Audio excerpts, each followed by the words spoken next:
Today I wanted to talk a little bit about exercise schedules. There is a lot of different ways to get active again, get back into things. There's all sorts of programs that are out there. So what I want to talk about today is a little bit about some of the different kinds of programs, what I'm trying to adopt to myself and my lifestyle to see if I can make things fit for me. And kind of the pros and cons and why I didn't choose some of the different exercise schedules out there. So to start off with, when you're getting back into things, don't try to jump into one of these schedules and the regimen that's on there. What I found that worked for me was really just starting to get active again. So whether that be walking, getting onto the treadmill, maybe, setting goals for maybe 3 times a week to get on the treadmill, get active, whatever you have from, maybe you've got some different groups of friends that like to get together and do some different things, some sports, really just getting your body moving again. One of the big things too, there's so much focus put on exercise, and exercise is really a good thing. It's good cardiovascularly, it's good for muscle strength. But if you are looking to lose weight, it really is 70 to 80% diet. It's what you're putting into your body. It all boils back down into you're expending more calories than you're taking in. So making sure that you're eating good foods, bringing in the proper nutrition, figuring out what those numbers look like for you. Posted a video a little while ago that kind of covered how I calculate my calories and how I create the makeup of what goes into those calories with a spreadsheet that can help you figure out how to put meals together and stuff to fit those. It's been really, really helpful for me to be able to try to plan and keep track of that stuff. So when it was coming to getting back into active, I'd maybe pick 3 days a week. We all have busy schedules, especially with kids, and figuring out where we're going for what sporting event or what lesson for each kid on every day of the week. It seems that you're constantly running and trying to figure out what's going to fit in. So really laying out kind of your schedule of what you have for time commitments with your kids, with work and everything like that, and figuring out where you might be able to fit in exercise to try to get a little bit more active is the start. So for me, I would pick maybe a Monday, Wednesday, Friday, or pick what would fit in amongst all the things that were going on, just to try to get maybe a half an hour of something in, maybe to start the day. I started off getting up really early and on the treadmill at 6, because I could find that if I could get up in the morning and force myself to do it, that would work out. Because if I got to the end of the workday and got home, I was not motivated to go and do something physical, because it was a full day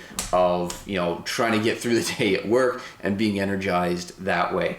So I felt like I was spending a lot of my energy at work. So I started off coming back into doing things 3 days a week of what was going on. What I started to try to do when I was getting back into thinking, okay, well, I'm going to get back into the gym, I looked up all these different types of programs in there and reading the magazines and seeing, the Flex magazine, Men's Fitness, all these things. And they had kind of the one program, what they called, lovingly the bro split. And that's things like saying, okay, well, on Sunday I will work arms, on Monday will be maybe back and shoulders, Tuesday will be a chest day, Wednesday will end up being, legs, and then I'm going to maybe even have a 5th day that's in here. I don't know, we'll say it's for shoulders, and then we're going to do a day of rest, and then we're going to start it all over again and just rotate through there.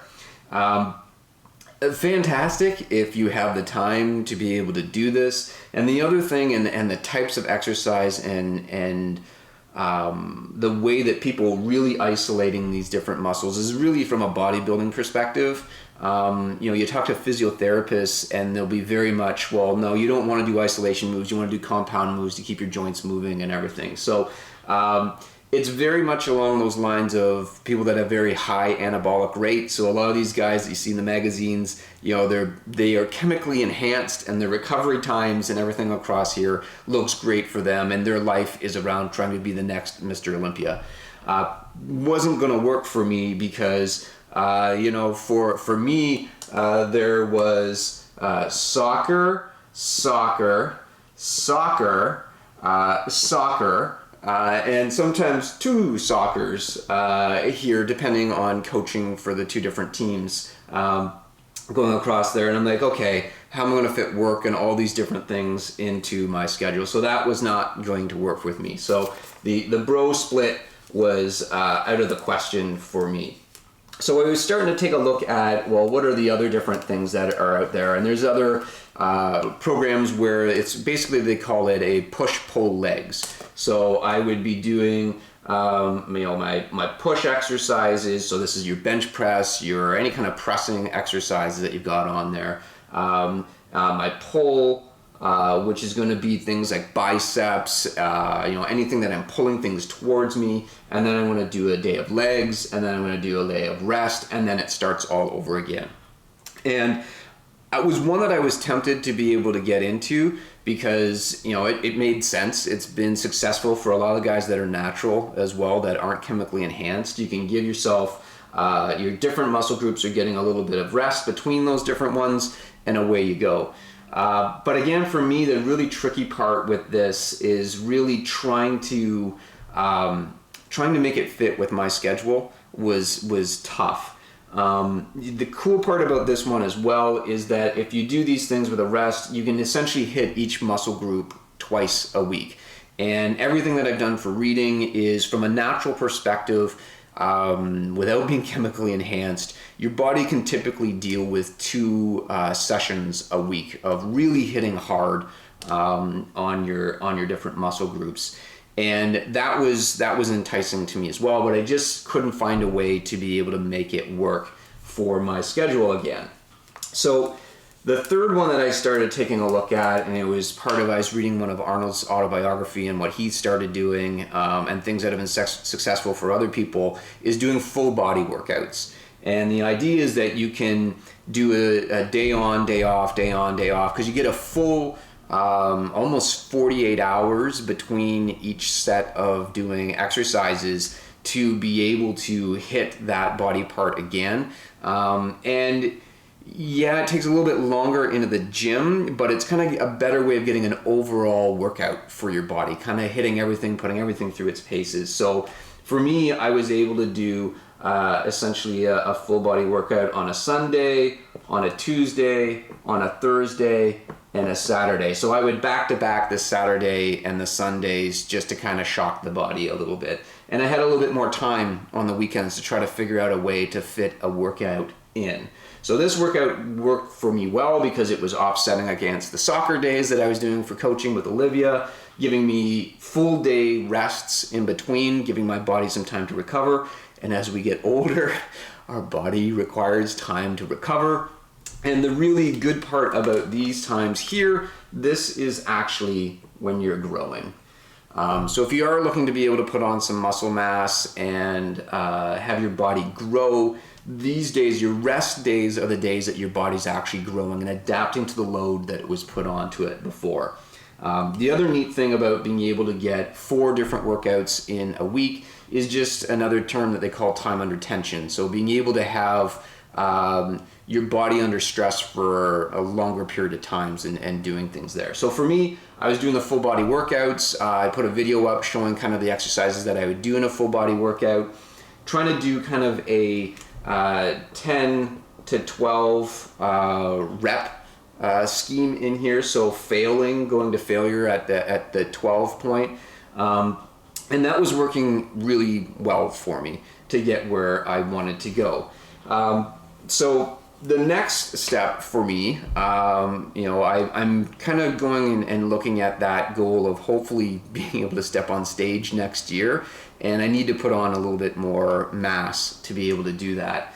The last 4 weeks, I've been working on more of a fat loss and tailoring my diet more to a fat loss, and been successful losing about a pound, a little bit over a pound a week, while trying to retain my muscle mass for doing that, and been doing a lot of logging to find and figure out how to make that work.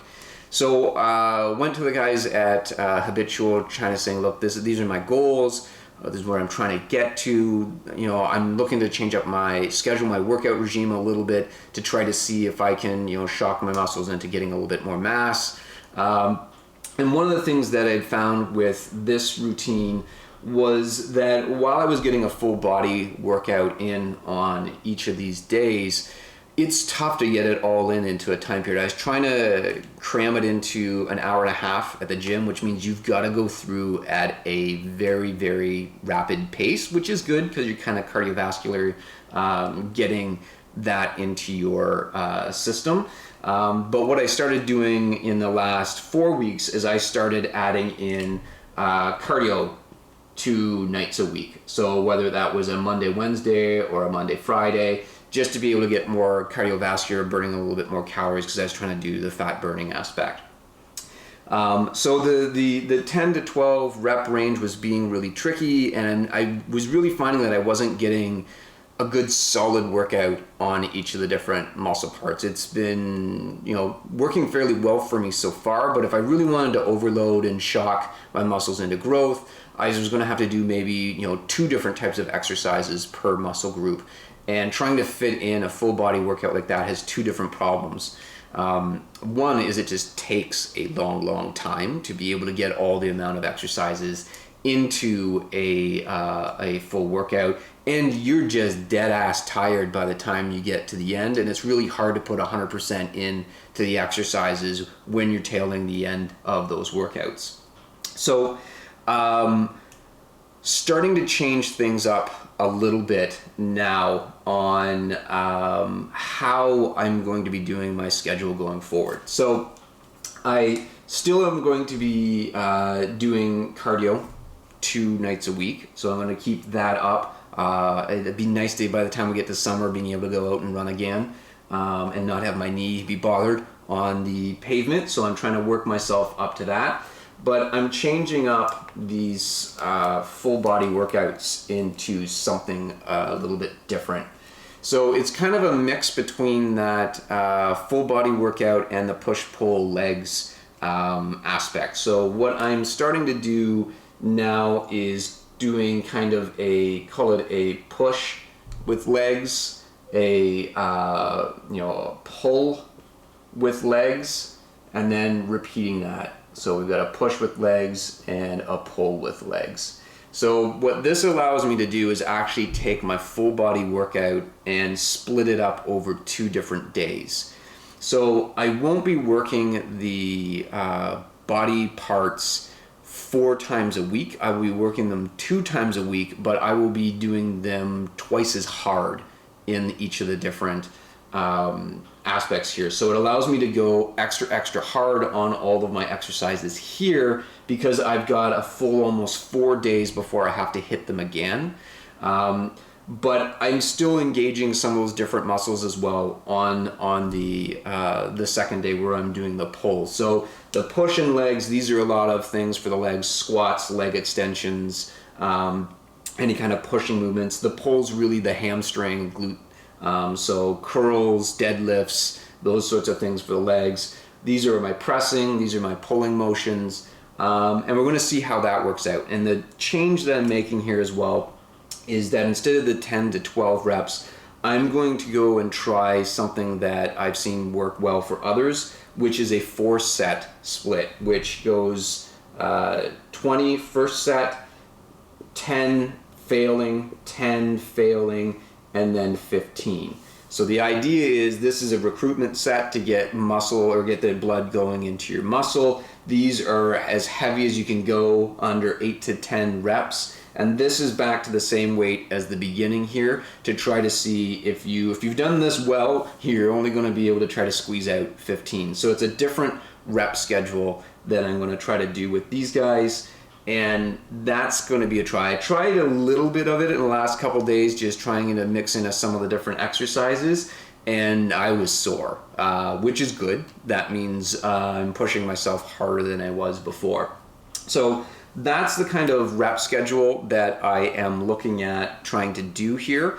The other thing that I'm going to be adjusting in my schedule starting on Sunday is changing up my my caloric intake and my breakdown of food. So this is going to be a change into upping my calories, more food, which is good. But I'm going to keep on doing the carb cycling that I was doing. So my days that I'm working out are going to be my high days. So on a high caloric day, I'm going to be looking at bringing in about 2,400 calories, which is about 200 calories more than what my maintenance is without exercising. So if I was just sitting, working at a desk, and not doing any exercise, my maintenance calories would be about 2,200, 2,300 calories in there. So it means with my exercise and workout in here, I will still be at a caloric deficit for being able to continue doing some fat loss, but I will have the energy that I need in the gym to really hit the weights hard. So this is going to be broken up into, from a protein perspective, this is going to be about 188 grams of protein. From a carbs, this is going to be 296. Yum. And then from a fat perspective, this is going to be 72. So about 72 grams of fat. So that's what my high day of eating is going to look like. From a low day, this is where I'm going to be dropping down to about 2,000 calories. So this is going to be about 200 calories below my maintenance that's here. This is going to be made up. Protein's going to be essentially the same, 188. Then we're going to do from carbs, this is going to be 143. So we're going to cut those carbs down. And from a fat, the fats are going to go up, which is going to be about 83. So that's going to be my low day. So these are the days where I'm going to be doing cardio twice on those days and then a full day of rest on Friday or Wednesday. It's just going to depend on how I feel and also what the schedule is going to look like. You know, I've got soccer Monday and Wednesdays. Sometimes on those days I'm just like, look, I just want to spend time with Olivia, especially when I have her after soccer. We can just hang out instead of me jumping down and getting onto the cardio machines. So these I try to fit in where it makes sense. And if I have Olivia with me for that week and we just want to spend time, maybe I'll just end up doing something on a Friday so that we've got that time with each other. So it's all around just flexible, fitting things in where it's going to make sense. So this, I'm excited to see what this is going to do. I'm going to run this for 6 weeks and stick with it for 6 weeks. And we're going to see what happens with the body. So have to do my after photos for the 250K challenge this weekend. That will give me a starting point to be able to do a comparison 6 weeks from now from a visual aspect. I will be doing measurements on body parts this time. So arms, waist, legs, calves, shoulders, these areas, just to try to see what kind of size gains I might have got. So I'm going to log those on a weekly basis, and on a daily basis I'm going to be tracking my body weight, body fat percentage, and muscle mass percentage. So I picked up a scale that will actually give me my body fat percentage and muscle mass percentage. I want to obviously see the fat go down and the muscle mass go up. So that will help me understand that if my diet here is working for me for my goals. Again, those will be averaged across the week to see what kind of average change has happened during the week. So this is one where I'm wanting my weight to go up. For the 4 weeks that I went, I got about 4 pounds down. So now I'm wanting to gain all of that back in muscle mass and see what happens in 6 weeks. We'll see what the numbers say after the end of 6 weeks, and then we will go ahead and make adjustments after that. Might need to do stuff on the diet, might need to change up things on the workout, but it should be interesting to see how it all plays out. So I will be doing kind of updates along the way, giving you ideas kind of how it's working as it's going through, what the numbers look like, and how I might be adjusting my schedule for those things. Should be fun, and we'll see how it all goes.